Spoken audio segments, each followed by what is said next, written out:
आजिर मुख्य समाचार भुवनेश्वर चलित मास 8 तारिख में पालन हो महाशिवरात्रि। महाशिवरात्रि पर लिंगराज मंदिर रहा नीति निर्घंट। राति 10टार उठब महादीप।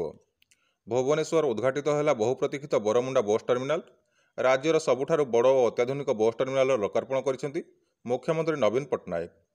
भुवनेश्वर 1152 अध्यापक अफिसर और कर्मचारी को नियुक्ति पत्र बांटिले मुख्यमंत्री नवीन पट्टनायक। ओडिशा आसुचंती प्रधानमंत्री नरेंद्र मोदी आसंता 5 तारिख में ओडिशा गस्तर आसी जाजपुर जिला चंडीखोल कार्यक्रम में जोगदेवे। यह पूर्व प्रशासनिक प्रस्तुति संपर्क में राज्यस्तरीय समीक्षा बैठक बसी। मालकानगिरी उपांतर उड़ीब यात्रीवाही विमान। मालकानगिरी आसंता 5 तारिख में उड़ीब यात्रीवाही विमान। एने एयर वन इंडिया विमान अधिकारी सूचना देते। हिट वेव मुकाबला नहीं पिलांकु सचेतन कर। खरा दिन पर प्रस्तुत रहा स्कूल और कॉलेज को निर्देश। जीएसटी आदाय आगुआ ओडिशा। फेब्रुआरी रे आदाय है 5335.81 कोटी टंका। चिंता बढ़ाई सड़क दुर्घटना। 2023 रे जाइछि 5600 जीवन। एथिमध्य 70% होउछन्ति युववर्ग।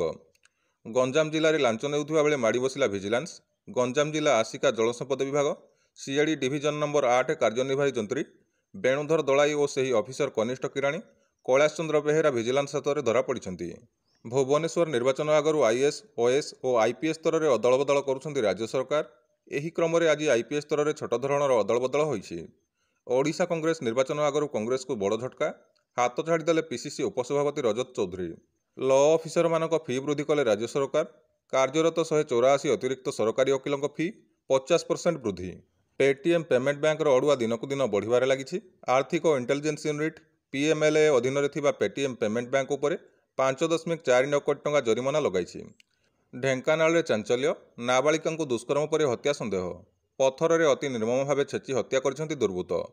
नमस्कार। आजिर मुख्य समाचार को एट समाप्त करुछि। धन्यवाद।